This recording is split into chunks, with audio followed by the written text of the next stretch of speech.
This is Field Notes from the Proving Podcast. This is episode 1. I was at the bar in Mantoloking in August of 2024. And at that point, I had what most people would call momentum.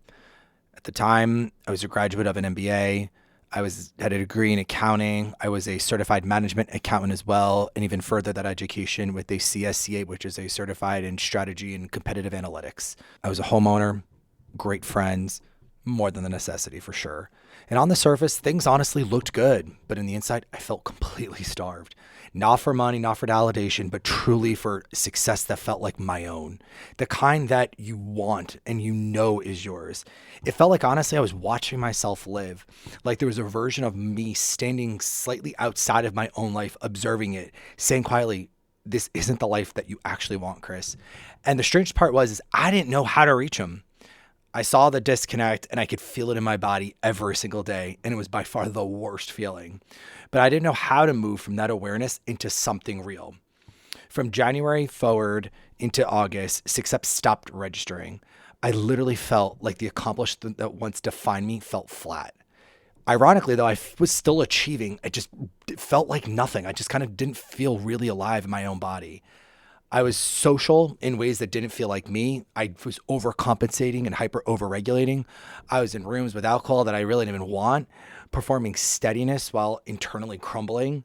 And one night I was at a bar in Mantoloking, New Jersey with friends and my husband. Nothing dramatic actually happened, quite honestly. I just got tired of not recognizing myself anymore. And I decided to ultimately run my first half marathon. It sounds like a small feat, and it's something that a lot of people do and accomplish, and it's a truly remarkable one because that wasn't about the running for me at the time.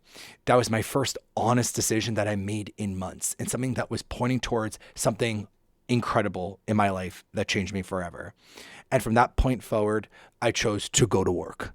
Not for optics, not for titles, but for proof. And let's talk about why. For most of my life, well, actually, no, that's a lie. For pretty much all of my life until 2024, I had a formula. And it was very simple: get good grades, stay late at work, appease the bosses, work hard, eat well, work out, be kind, give back, be social, be mindful, do the right things. And honestly, the results will follow. Effort in and success out. It was pretty simple. And honestly, up until 2024, it worked. Success was linear, predictable, and I trusted this relationship completely. But in 2024, something changed. I was still doing the inputs, but the outputs felt very different. The wins kind of landed softer, the milestones felt procedural, and the questions started getting louder in my head. And honestly, it was ongoing every day. What are you doing, and why doesn't this feel the way it used to? And that's when I recognized something pretty uncomfortable, that the formula I've been implementing for years was actually not a winning formula. Instead, it was a playing not to lose formula. And there's a huge difference, because if I was truly playing to win, winning would be about expansion, versus in this case, it was about playing not to lose, which is a protection based formula. And the funny thing is, was protection looks a lot like excellence. So in my case, the formula wasn't really expansion. It was truly about insulation. And like the formula was easy, not necessarily physically, but it did require effort. Mentally, it was super clear. All you had to do was follow it almost to the T. Do the right things, don't slip, be perfect, stay ahead, keep the peace, remove failure as an option. Seems like a lot. In my head, I had it to a science, quite honestly, and it kept me in line. And over time, that predictability, though, it seemingly narrowed me, but not in like a dramatic way, just small adjustments, small compromise, until one day I kind of looked up and realized I don't even recognize the full version of myself that I've optimized me to be. And it wasn't a bad version, it just wasn't fully authored. And that was 2024 for me. The formula wasn't broken, it just was not enough anymore.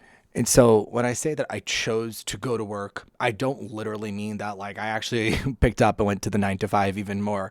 It means that I chose not to keep the same formula. I mean, I stopped playing defense. I didn't want another credential because that was also one of my defense mechanisms to maintaining that formula.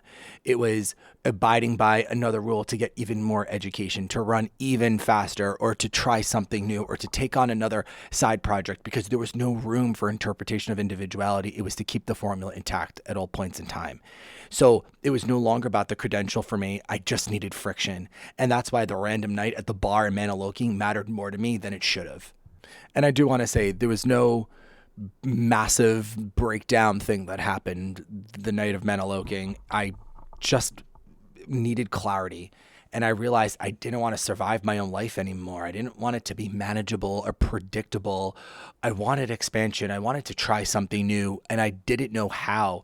But I decided that night that running my first marathon was going to be that first choice. And that was me stepping into my own. It wasn't really like a strategic thing. It wasn't a new credential. It wasn't optimized. It was just honestly me.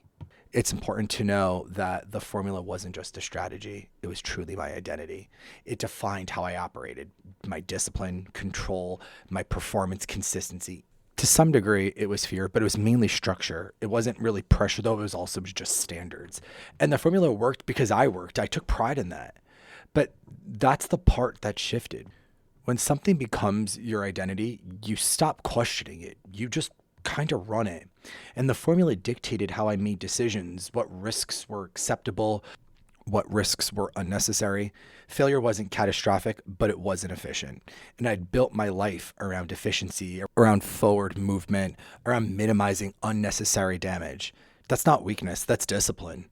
But discipline without expansion becomes containment. And by 2024, I could feel it. Not breakdown, not crisis, just containment.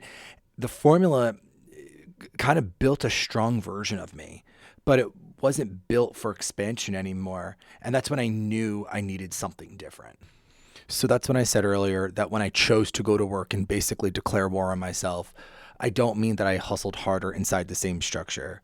Instead, I mean I stopped playing defense. The formula had built stability, but stability isn't expansion. It was that defense strategy.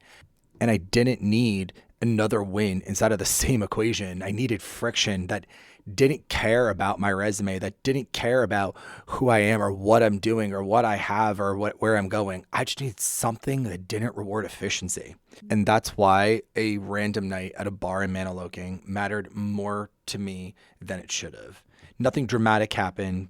There was no breakdown, no big speech. There was no huge revelation, aha moment running out of the bar. It was just straight clarity. And I realized I didn't want manageable. I didn't want optimized. I just wanted something that required me to show up without insulation. And I decided I'd run my first half marathon.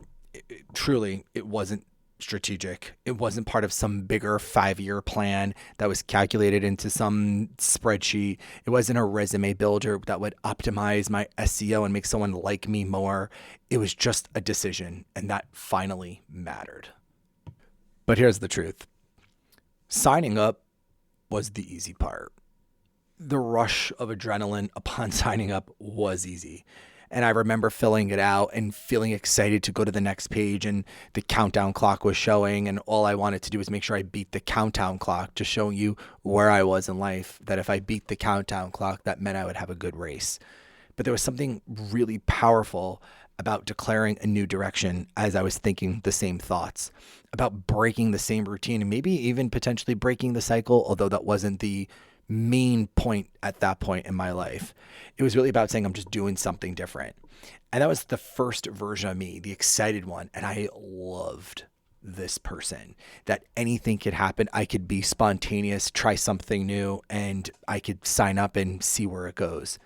But adrenaline isn't risk, and intention isn't proof. The real shift really didn't happen when I clicked register. Let's be honest. It happened after I told people. After, you do get the confirmation email and your name's on there that you signed up for the Chartway half marathon in Norfolk, Virginia. After you made it visible. And once it became visible, it could fail.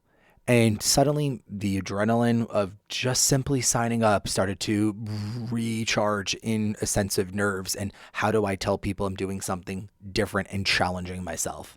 And that's when it stopped being exciting and started being truly real. Hence, here's why that first half marathon signing up meant something. That moment at the bar was important. It wasn't because it was impressive. It wasn't because it made me an athlete, but because it was the first time in a very long time, if not ever, that I chose something fully on my own with real downside, a real risk of failure, risk of injury, risk of proving that I wasn't disciplined as I believed, maybe showing others that I'm not as good as I am, risk showing that failure is easy for me, risk that I could give up fast. I don't know. It's never been proven in my life at that point. I always just followed the formula and it worked. And yes, I've always been athletic, but this wasn't part of that formula. This wasn't controlled. This was mine.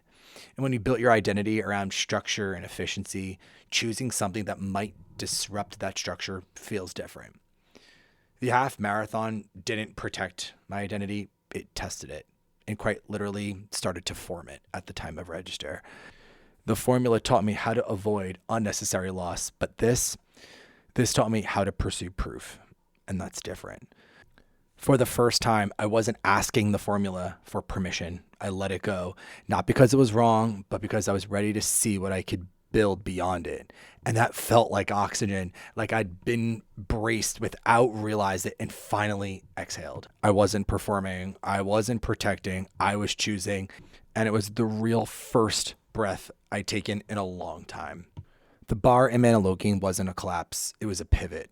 The moment I stopped playing not to lose and started playing to expand. And here's the thing, my story is not dramatic. It's relatively normal, but it's a story of perfection, high achievement, wanting to be the best, feeling not quite good enough even when the resume says otherwise, stacking wins, feeling slightly behind. That's not unique. That's common for people wired to build. The formula worked, but it was built on performance, on standards, on making sure nothing slipped. And eventually, that becomes exhausting. Not because you're weak, but because you're constantly measuring, constantly optimizing, and constantly chasing that next marker. And at some point, you either keep maintaining that or you declare war on it. And when I chose to go to work, I wasn't rebelling. I wasn't burning my life down. I was declaring that I would no longer let perfection dictate expansion.